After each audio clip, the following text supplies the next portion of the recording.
মসজিদগুলো তো এরকম সোশ্যাল বা সামাজিক কাজ বাজ এটা কতটুকু করা যায়? আমরা রাসূলুল্লাহ সাল্লামের মসজিদ থেকে এত দূরে এসেছি যে আমাদের কাছে এগুলো সমস্যা মনে হচ্ছে। জি। কারণ আমাদের দেশের মসজিদ গুলো হয়ে গেছে 24 ঘন্টায় 4 ঘন্টা খুলবে, জি, সালাতে এরপরে তালা দিয়ে দেবে। তালা দেবে। আর মুহাম্মদ রাসূলুল্লাহ সাল্লাল্লাহু আলাইহি ওয়াসাল্লামের মসজিদ 24 ঘন্টায় খোলা থাকতো। এই যেগুলো আমরা আফ্রিকায় দেখছি এগুলো সব মসজিদেই হতো মূলত।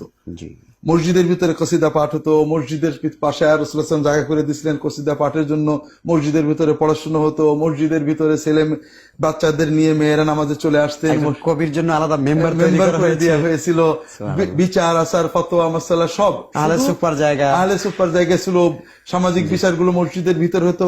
মসজিদ মূলত মুসলিম উম্মার কমিউনিটি সেন্টার, শুধুমাত্র আইন প্রয়োগ শাস্তিটা মসজিদে হতো না, মসজিদে এটা মসজিদে বাকি সবকিছু মসজিদের ভিতরেই হতো। কাজেই মসজিদের পরিচ্ছন্নতা পবিত্রতা রক্ষা করে হারাম কোনো কিছু নয় এই ধরনের সামাজিক কাজ সবই করা যাবে মসজিদে, কোনো সমস্যা নেই। অর্থাৎ মসজিদে কালচারাল প্রোগ্রাম, পর্দার সাথে মুসলমানরা সেখানে বসবেন, সামাজিক যেগুলো হারাম নয় বাজনা বাদে যেগুলো, এগুলো কোনো সমস্যা নেই। জি, আলহামদুলিল্লাহ। দর্শক, আমরা চেষ্টা করবো ইনশাল্লাহ মসজিদকে আবারও জীবন্ত করার এবং মসজিদে নববীর আলোকে যেন আমরা আমাদের সারা দেশের মসজিদগুলোকে সাজাতে পারি। আল্লাহ তৌফিক দেন।